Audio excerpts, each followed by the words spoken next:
very passionate about changing things. But many times it is basically armchair passion.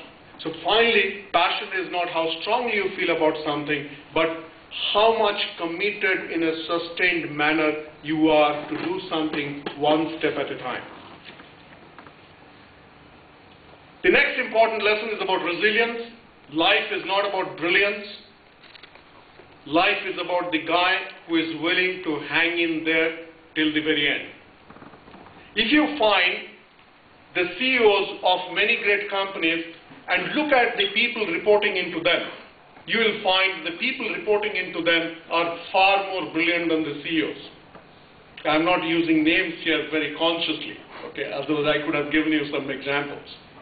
But you know the fundamental difference between the people who work for the CEOs and the CEO himself or herself? The fundamental difference is resilience. When the highly qualified professional would say that the world is falling apart and let's call it a day, let's close this business, let's go to the negotiating table, the guy says, let this night pass, I'll just hang in there. So many times it is brutal resilience. It is the, almost, it is like a deep inside stubbornness that says, hang in there, we'll see whatever will happen. So finally, it is not how brilliant you are. It is about how resilient you are. I'm going to tell you the next thing which may not cut much ice today, but you will remember 30 years from now that I told you so. The key to happiness is not money. You will find in your life the need to have material success. It's a very legitimate, very valid need, but it will seldom be the thing that will make you happy. I ask people a simple thing, which I can't ask to you because most of you might not have worked before. Those who have worked before, I say, remember the day that you got a raise that you were not expecting, a phenomenal raise that you were not expecting. A boss calls you in and says, you know what, we have given you a 100% jump. How long did that happiness last? The happiness typically lasts 24 hours. After that, you get used to it. So, Warren Buffett once actually said that any amount higher than $10,000 will not give you any further incremental happiness. So, all the happiness that you need is the cutoff point is 10,000. After that, whether you got $1 million while walking on Bannerghatta roads, you suddenly see a pothole, and whether you got $1 million there in that pothole or $1 billion, the happiness quotient is not going to change at all.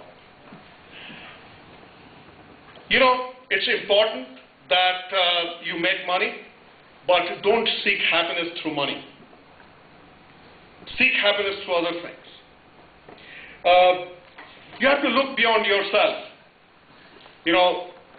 When I was maybe 25, we married early, had our first baby early, and one was an inexperienced father. At 25, you're too young to be a father, so don't try it. Not recommended. But here I was, and nobody else came and told me so. So I had this little baby, and she was going through a bout of very severe bronchiolitis, which made her unable to breathe. Six-month-old baby. And she was admitted at the All India Institute of Medical Science. She was in an oxygen tent. So I'm seeing in front of me my baby inside a tent. I can't touch her. It's a glass tent, and she's going through this slow, labored breathing. And that moment, I'm angry with the whole world.